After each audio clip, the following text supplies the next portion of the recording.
Welcome to this LinkedIn live stream hosted by AllBright to mark Gender Day at the UN Climate Change Conference COP27 in Egypt. I'm Viv Paxinos, the Chief Executive Officer at AllBright, the global career network for women.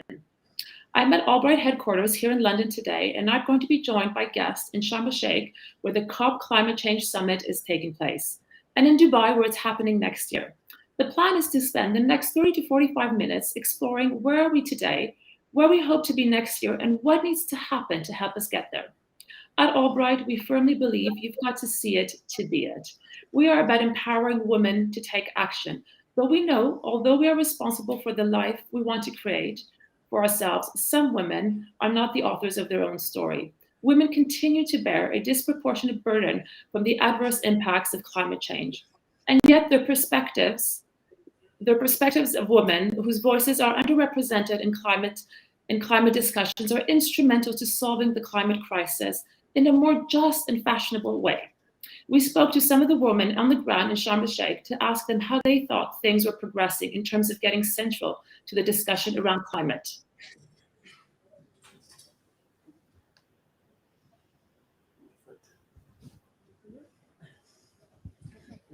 Hi, thanks very much, Viv. Heather Buchanan, I'm the co-founder of Bankers for Net Zero. We're the UK country chapter of the Net Zero Banking Alliance. I think absolutely one kind of startling fact that I learned this morning is that of the 111 keynote speakers here at COP, only 7 of them were female, which is an extraordinary number. And so there's certainly, I think, a long way to go in terms of getting our voices heard out there. Interestingly, I work in the banking, between politics and the finance sector, I'd say the majority of the kind of climate leads that I work with are women within the actual organizations, but then they tend to not be the ones that actually get the keynote speakers, as it were. They're kind of a lot of the strength behind it, but not necessarily the face of it. Thank you, Heather. I'm just going to jump in. We were supposed to show some vox pops, so apologies for that. But let me just introduce all our fantastic panelists.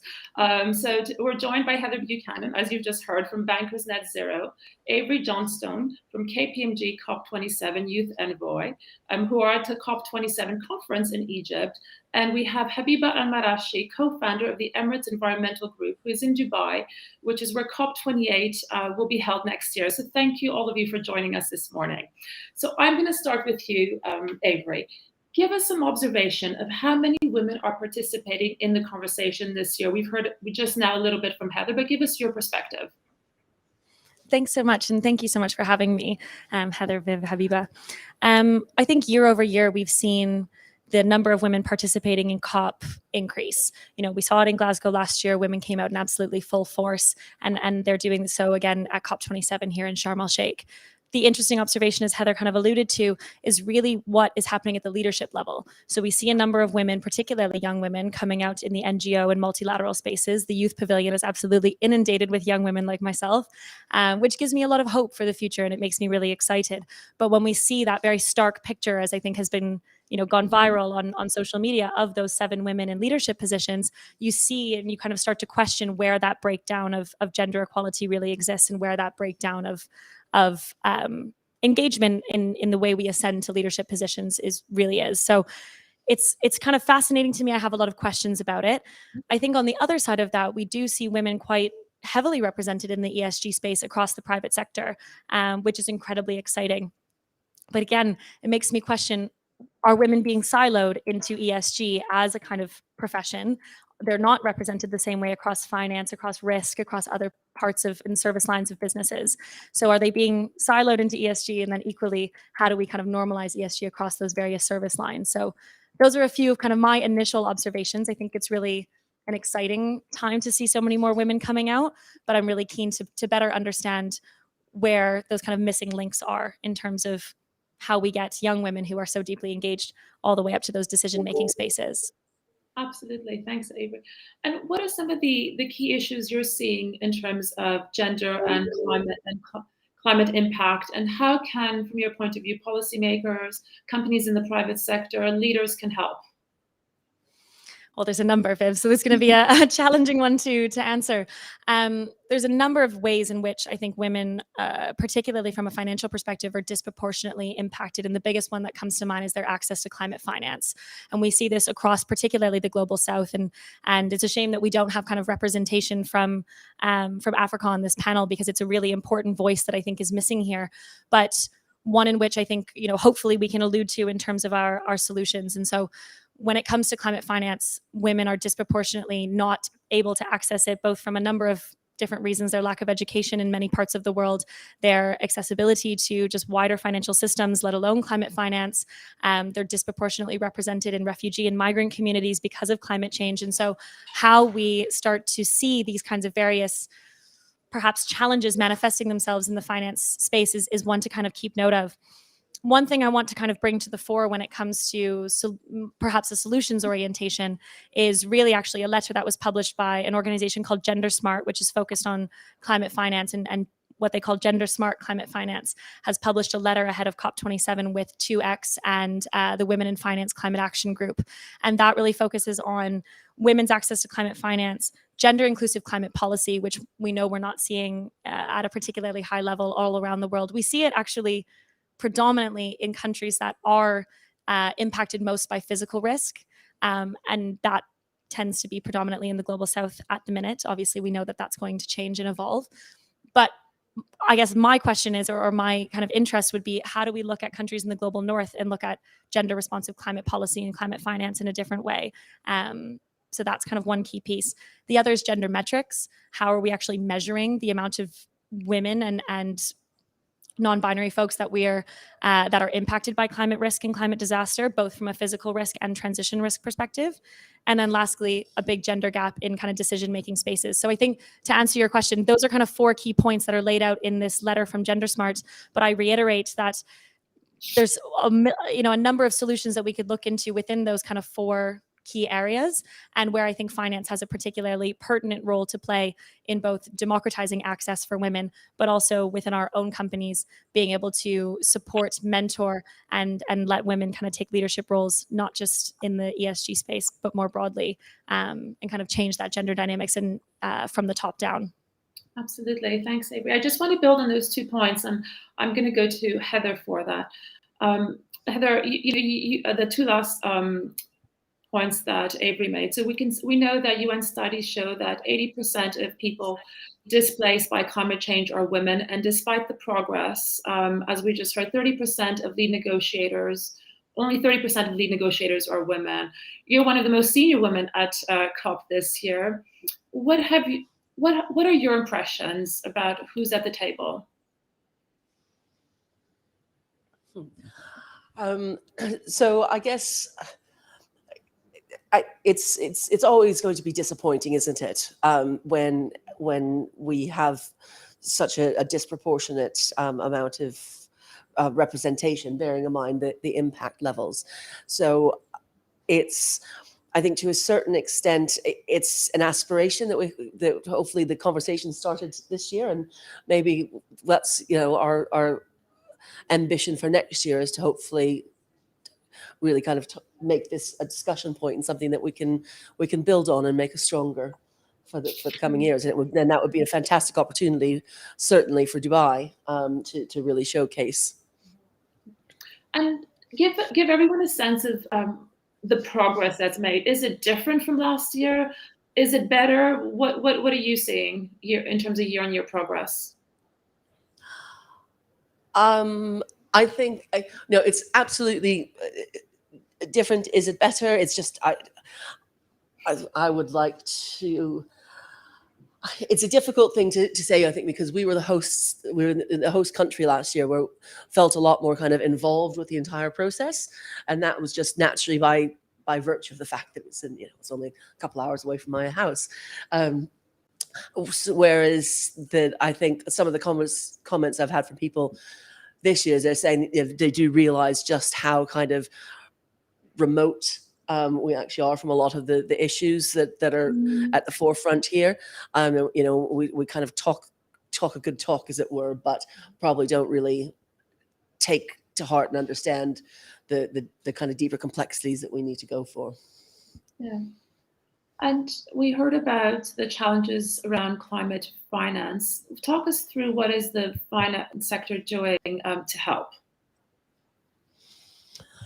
Well, I think first and foremost, it's important to know that there's no shortage of money out there, and this is the thing. The financial system is absolutely awash with capital right now.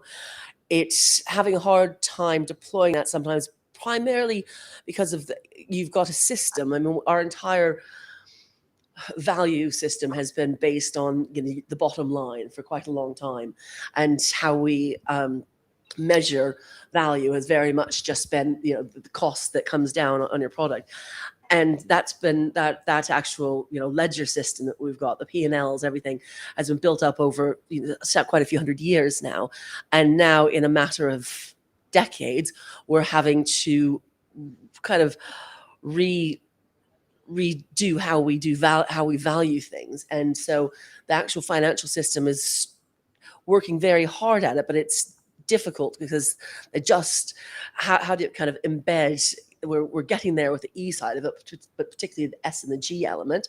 There's just the metrics aren't there, and so I think a lot of there's almost a level of frustration that there's a lot of capital out there, but how do we ensure that it's going to an ESG fund that actually is delivering results, and it's back to the measurement point. And I think that's probably one of the area where there's the most work and the most frustration as well. And what do we do to solve that? We know that when the research has proven that women leaders are more environmentally responsible, socially responsible, can drive better profits. So if you link it back to that value in that P&L, I think what do we do to make progress from that perspective and that kind of value system?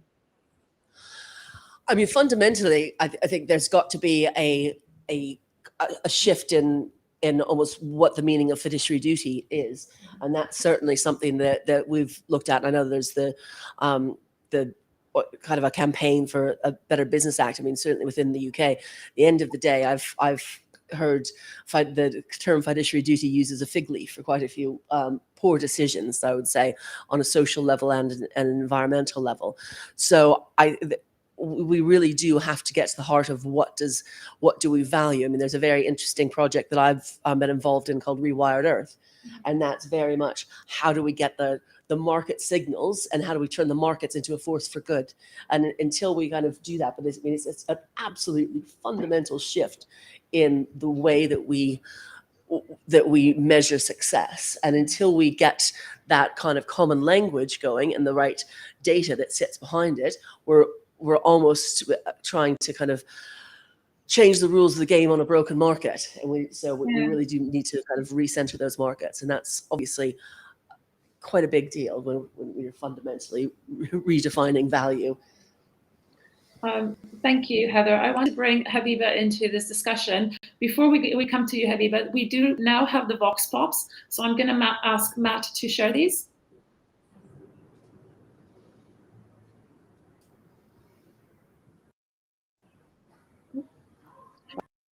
I know a lot of my friends are really interested in replacing their plastic usage with eco-friendly, even, the tote bags and stuff we hear. We're always interested in this, and any new brand or startup who has an eco-friendly based or interested in just saving our planet, we always show support and buy stuff from it. I guess these little things is what matters, and it definitely will make our voices are heard.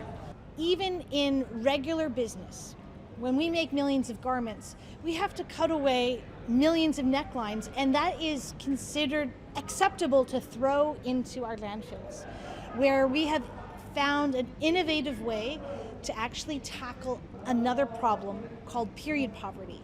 And so from all of our necklines, we have made additional underwear and sanitary pads for over 100,000 girls to date. And our commitment in the next few years is to help 250,000 more. We're hoping to inspire the other players in the textile industry to do likewise. Just educate people. That's exactly what we're also trying to do with kids. By giving the knowledge, you gave the possibility to choose, and when you give the possibility to choose, I think the narrative becomes easier, and it's easier to convey the message and make the change. I hope this conference will do أو it works because climate change we suffer from climate change, especially Africa. We have a lot of problems. So I hope it works. Inshallah. Great. Some positive attitudes from those women. Habiba, I'm going to move over to you now. Why is climate change and gender so deeply interlinked?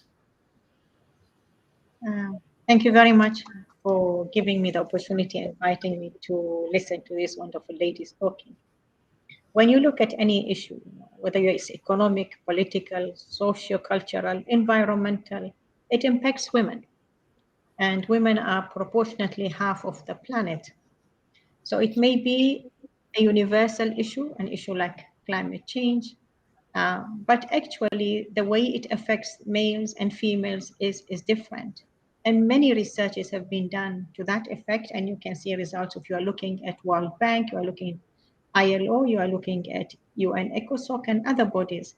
They bring many issues of why they have seen key elements of the change of the impact of climate change between men and male and female. So there is the gender inequality. For example, if you look at migration, when you have in a place where it is already suffering and seeing the result of the impact of climate change on that particular area, whether we are talking about water scarcity or we are talking about desertification, which means that there will be disruption in the patterns of life of the people living in those places. So you will either see in migration or you will see out migration, and particularly in Africa, as that lady in the film mentioned, there are parts of Africa where the water scarcity is reaching to a level that will be very dangerous and scarce, which means that people will have to uproot themselves and move. So when they are doing that, who is the one taking the decision of the movement of the family? Usually it will not be, in many cases, the woman that decides that. So the woman is at the receiving end of this kind of disruption and changing of decisions and making the points. And you have other areas we will have that have more water resources. They will be witnessing a lot of migration that comes to them from different parts of the region. And that will put them again under very strong stress and vulnerabilities. And the women are tasked then to for the family to settle, to find the water, the resources, the employment, the food for their families, and all these kind of things. So you will find, a lot of this disparity. We look at agriculture, for example. Agriculture is one of the biggest issues that is being impacted by climate change. And when this happens, it means that women, because women are the majority of the workforce that are employed in this part of the world, whether we are talking in the Arab region or we are talking in Africa, it's women that are really working in those fields. So it means that they will need to work extra hard to ensure that they deliver. And that will put extra stress on the family. The girls will need to leave their schools so that they join their mothers to help them. So unfortunately, climate change is not gender neutral.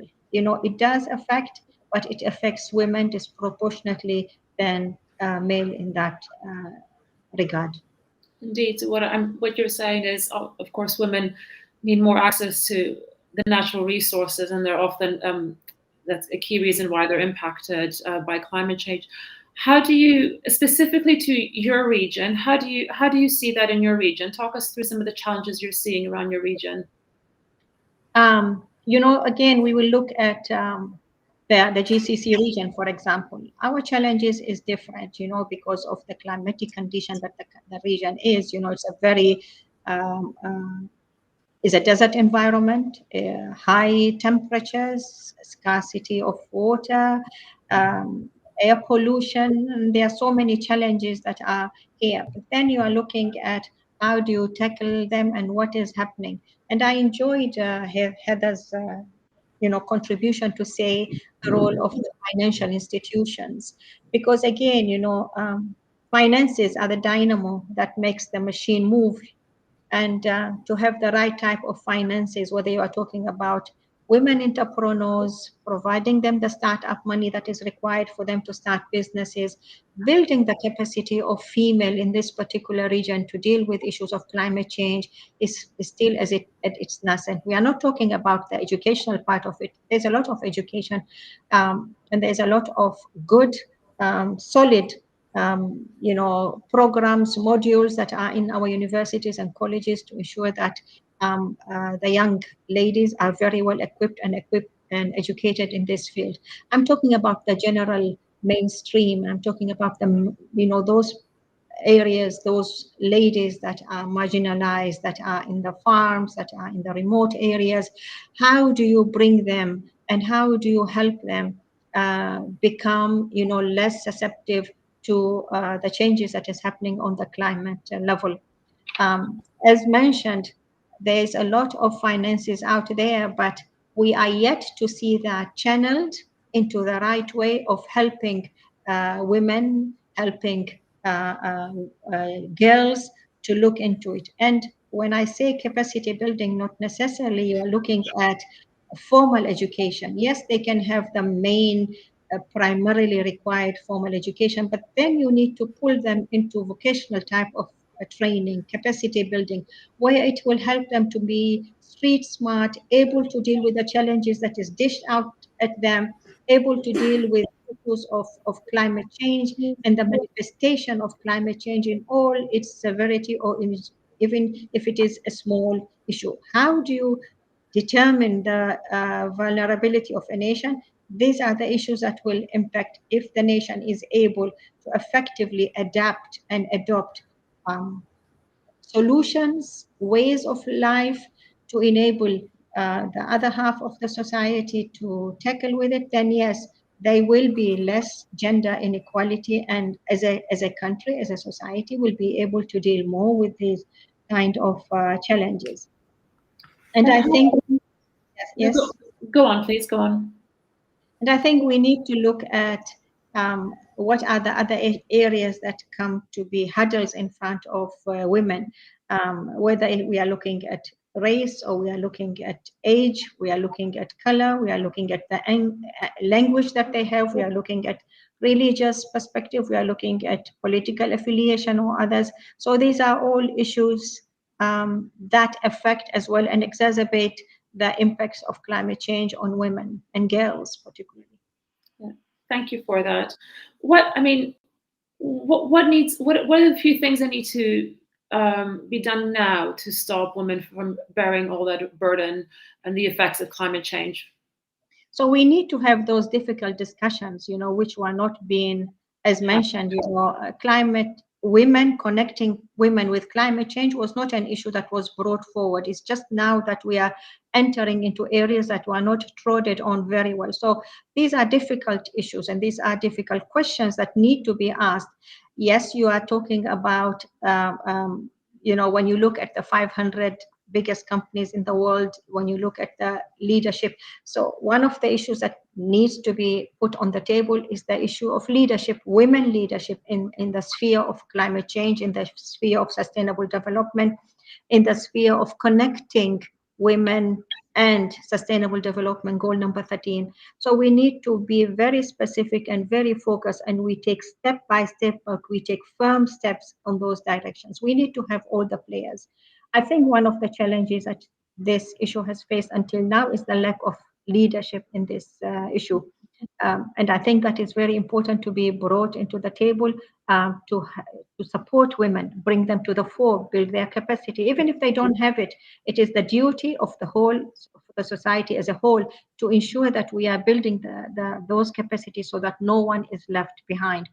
And really, I believe when we all work together, whether we are North or South, and we understand that the challenges facing us is a universal challenges, and it will not differentiate if we are from the North or we are from the South or we are from this gender or that gender. If we understand that we are in this together, then we will really learn how to bring about solutions that will support all of us, and it will lessen the burden actually on all of us as well. Because if we are talking only about the North and all the education is there, finances are there, there's a lot of understanding.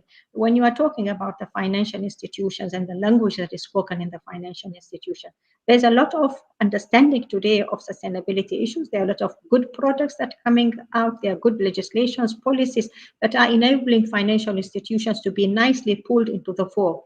But when you come to this part of the world, generally, financial institutions are still out of the equation, so we need those type of holding hands, talking with each other, understanding that language, and then be able to discuss it in a very civilized way, understanding that climate-induced humanitarian disasters will again affect all of us, but it will be very harsh on women versus men.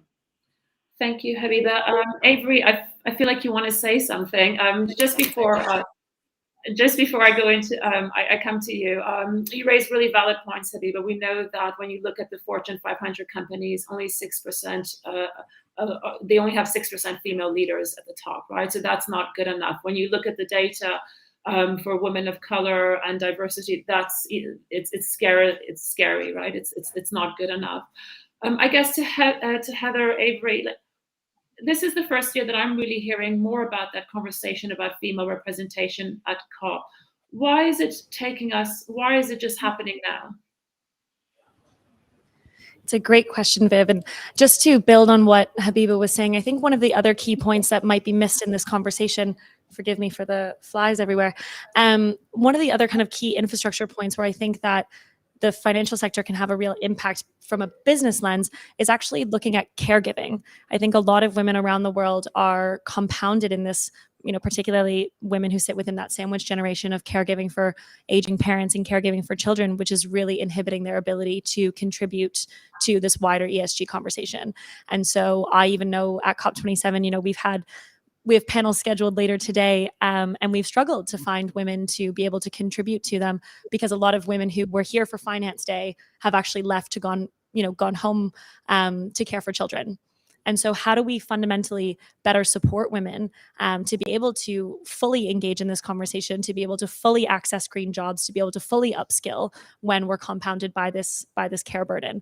And so that was just one piece I wanted to add on to what Habiba was so eloquently saying about those various challenges that we're facing kind of all over the world. It's not necessarily a global North versus South conversation when it comes to care. They're very different and access is very different, but that wider kind of socio-cultural piece remains the same when it comes to women's caregiving roles in a family structure.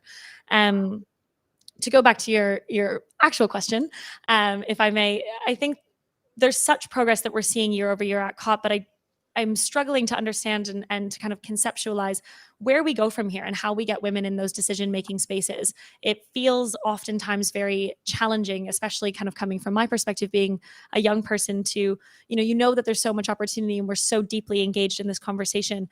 We've got real stake in the game.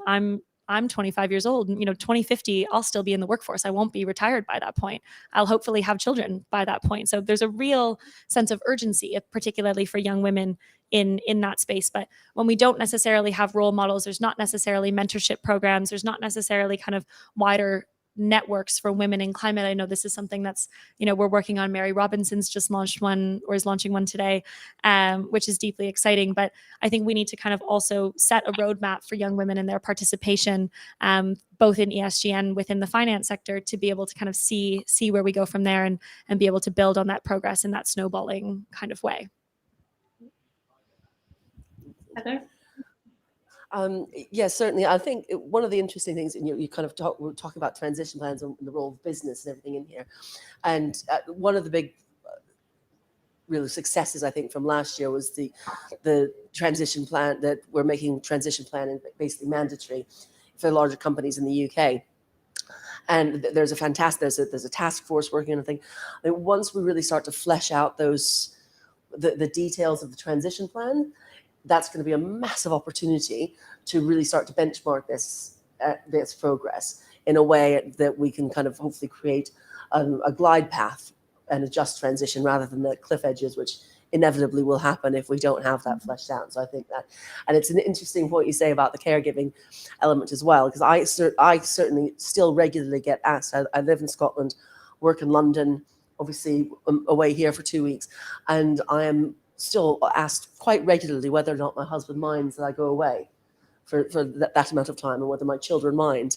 And it's still that just inbuilt, like, it's still conversation. It's still a thing, and people go, ask your husband the same thing. they would never ask him the same thing. No. So it's that stuff that's really, really kind of deeply ingrained. But I do see with I've got every year we have placement students that come and work with us, and I've got a younger team, and I do see such a difference. And I would say that I've kind of been called up on things before as well. It does give me a great deal of hope that things will be changing. But and one other thing that is quite interesting is there's very much an acknowledgement that I'm seeing at the kind of C-suite, in boards and financial institutions and larger companies, that actually they are the kind of acknowledging that there is a bit of, we're the old guard here, and we're going to have to adapt. And a lot of that actually is coming from employees, and the younger workforce really starting to kind of jump up and down and say, well, this is not something I want to be part of unless we're going in this direction. So again, that gives me cause for optimism, and for my kids.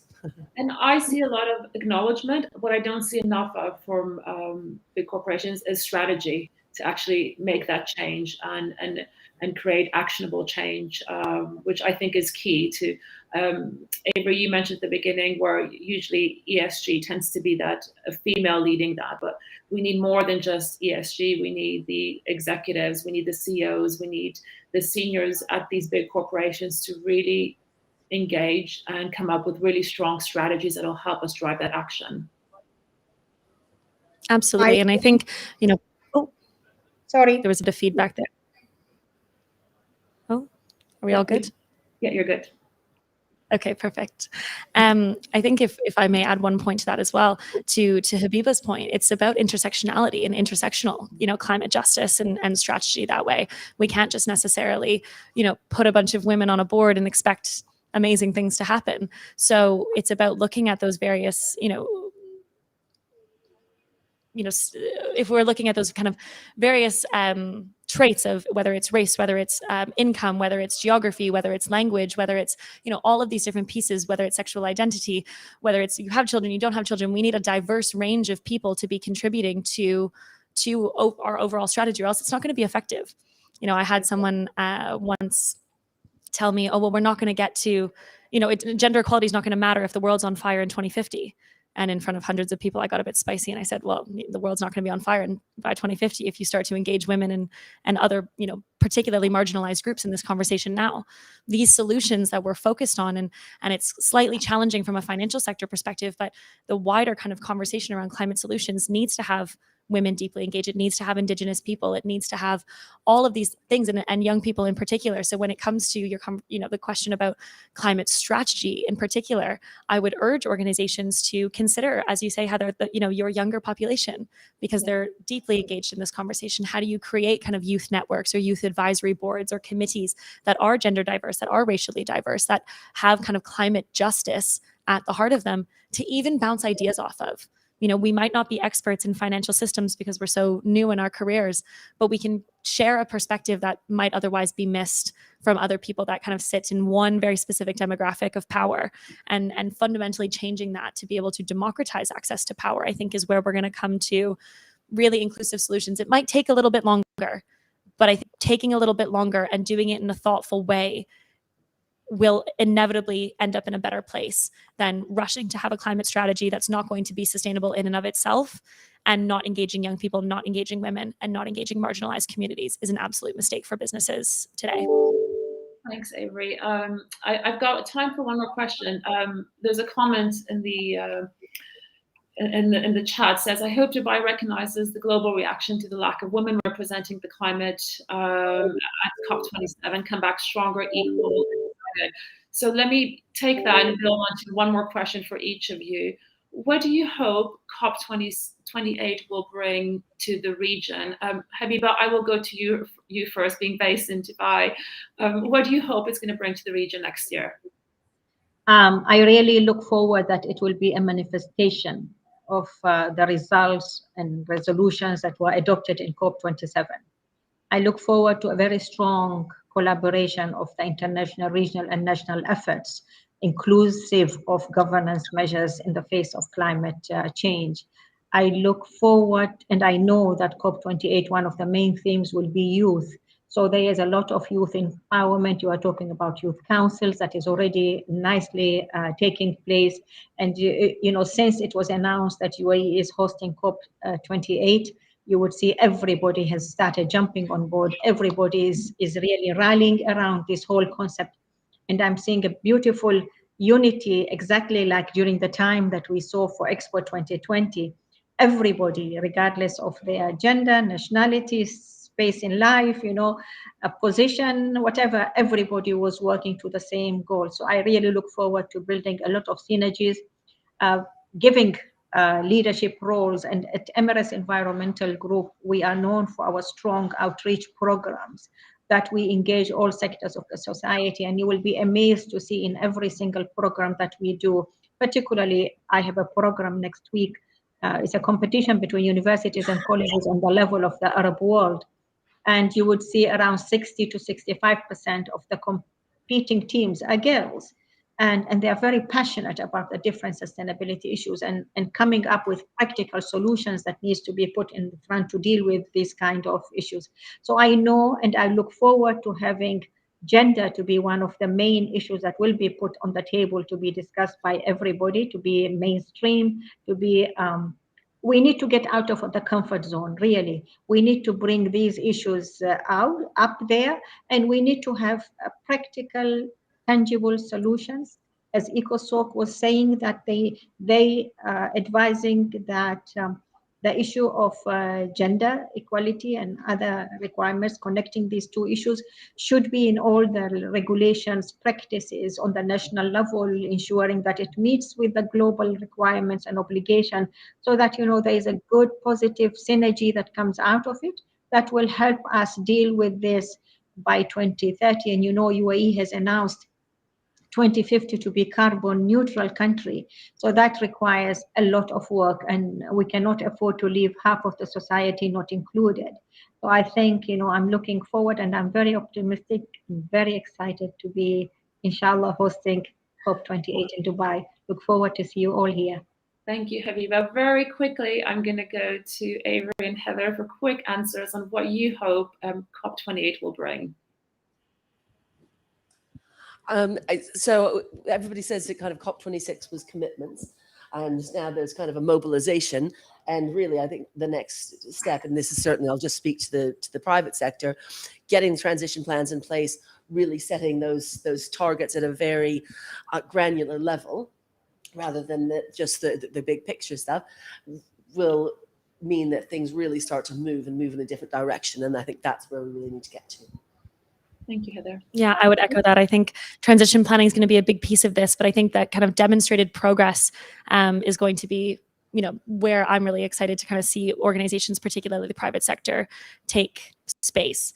It's when we talk about those challenges of metrics, whether it's kind of climate metrics or gender metrics, we know that data availability is a massive challenge facing the private sector right now. And we know that there's a lot of proxy data being used. And I would urge organizations, and particularly the private sector, not to be afraid of having kind of, once they bring in the real metrics and they understand the full picture, not being afraid to publish that and speak about, where they are actually at, benchmarking it reasonably, and then taking demonstrated progress from there. So I think it'll be initially quite a bad picture, and then hopefully we'll get better from there as data availability becomes stronger. Well, thank you, Heather Buchanan, Avery Johnstone, Habiba Al Mar'ashi, for that fascinating and thought-provoking discussion. It's really conversations like these that AllBright is all about. Our mission is to create a world of unlimited possibilities for women. As I mentioned when I opened up, research consistently shows that businesses that have more women on leadership teams are more socially environmentally responsible. So solving that leadership pipeline and bringing more women on boards is really critical to safeguarding our planet. So we are taking one step further at AllBright. We're launching what's called the AllBright Alliance. So it's really an opportunity for leading organizations to partner with us and give their female employees the opportunity to thrive. So there's more about AllBright in the links below. And there's much more coming soon about AllBright Alliance. So thank you to everyone for tuning in, and more like this again next month. Thanks, everyone. Thank you. Thank you.